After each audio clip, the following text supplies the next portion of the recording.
David Lemieux knocks Curtis Stevens out cold with one left hook in the third round. Now, first and foremost, I have to say my thoughts go out to Curtis Stevens. I hope he's okay. I hope he's safe and he makes a full recovery, because it was a very, very bad knockout. He was completely out cold from the moment the left hook connected with his face. And there were some anxious moments, particularly for his mum at ringside, his promoter, Kathy Duva, so on and so forth. So he was in a bad way, but he did seem to be conscious when he was stretching out of the ring and responding to the people who were talking to him. So thoughts go out to Curtis Stevens. Hopefully he's fine and he'll make a full recovery. As far as the fight itself, it was typical Curtis Stevens and it was typical David Lemieux. No disrespect to Stevens at all, but I've always been baffled by how highly regarded he's been by quite a number of boxing fans that I've come across online and what have you. I've always felt that Curtis Stevens was one of the weaker contenders out there. It wasn't a million years ago when Curtis Stevens was comprehensively beaten by Jesse Brinkley. I always felt that Stevens' power was overrated. I always felt like Lemieux was the far more dangerous puncher, despite what Abel Sanchez was saying when Triple G took on Curtis Stevens. He was bigging up Stevens' power and saying Stevens was a harder puncher than Lemieux, so on and so forth. I never bought it. I trust what my own eyes see. I saw Stevens fight and lose to Hassan Njikam, and he got dropped by Njikam. Never managed to drop him, Njikam.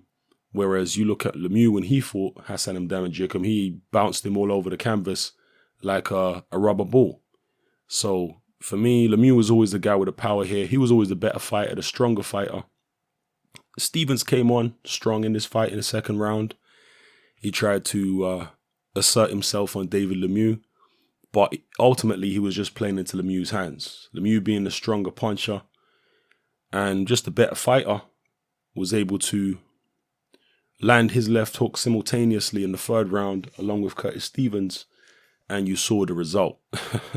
Stevens went down and he did not get up. He was completely out cold for several minutes. One of the worst knockouts I've seen for a while in terms of a guy just being completely unconscious for several minutes after the fight. Not even the slightest bit of movement from Curtis Stevens. He was totally out. So yeah, it was a savage knockout. Again, we hope Curtis Stevens is okay. But it's kind of what I expected from the fight, to be honest with you.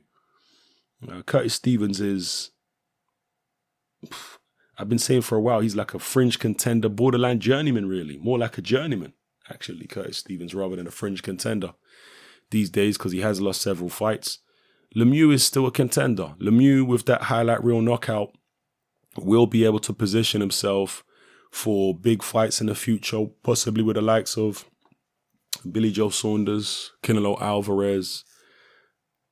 I guess there's the possibility of a Golovkin rematch, but that would obviously be a harder sell. If Danny Jacobs manages to pull off the upset, then the Lemieux-Jacobs fight would be an absolute natural. And I'm sure that fight would manifest at some point, probably sooner rather than later. So there's definitely options out there for Lemieux. He's the same fighter he's always been. He's reckless. He makes a lot of technical errors, but he's powerful. He's a very, very strong puncher. And because of that, he'll get opportunities again in the future. And maybe he can pull off a high-level win. Maybe he can beat one of these top guys. I personally wouldn't bet on it myself, but you never know. You can't count out somebody with that type of punching power. So we'll see what happens. A lot of people talk about the Golovkin fight and say, where was his punching power there? Or they say that his punching power wasn't able to dent Golovkin's chin. I don't think Lemieux ever landed with full power on Golovkin. I think he landed a couple shots, but he was never fully committed to them. He was too worried about what was coming back from Golovkin to actually fully commit. And that fight was really won by Golovkin's boxing skills and his superior technique and taking advantage of Lemieux's technical deficiencies, of which there are many. So that fight, if there was a rematch, it would still be interesting to see if Lemieux could land a big shot like the way he landed on Stevens on Golovkin and see what the reaction would be. But Golovkin is so superior technically to Lemieux. Lemieux would probably never get that opportunity again, or he'd be too afraid to commit the way he was in the first fight. I do like Lemieux versus Canelo. I would favor Canelo in the fight, but I think it's an interesting fight, again, because of Lemieux's punching power. And I was always surprised that Golden Boy didn't match Lemieux, because when they signed him, they could have matched him with Canelo there and then, but they didn't do that, and instead they sent him to go fight Triple G. That was always surprising to me. You can look at it as a positive, you can look at it as a negative, from a fan's perspective or whatever, but to me, whatever the case may be, it was surprising. So I'd like to see Lemieux versus Canelo. Why not?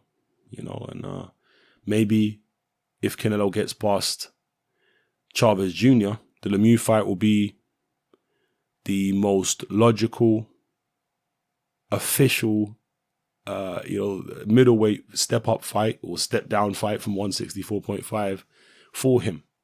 It'll be his official 160-pound middleweight arrival fight, Canelo versus Lemieux. So it will make a lot of sense. Let me know what you thought about Lemieux's performance here, people. Is it what you expected?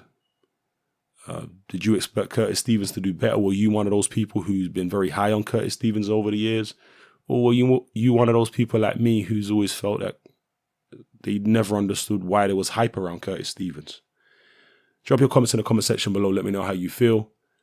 Who would you like to see Lemieux fight next? Where does he go?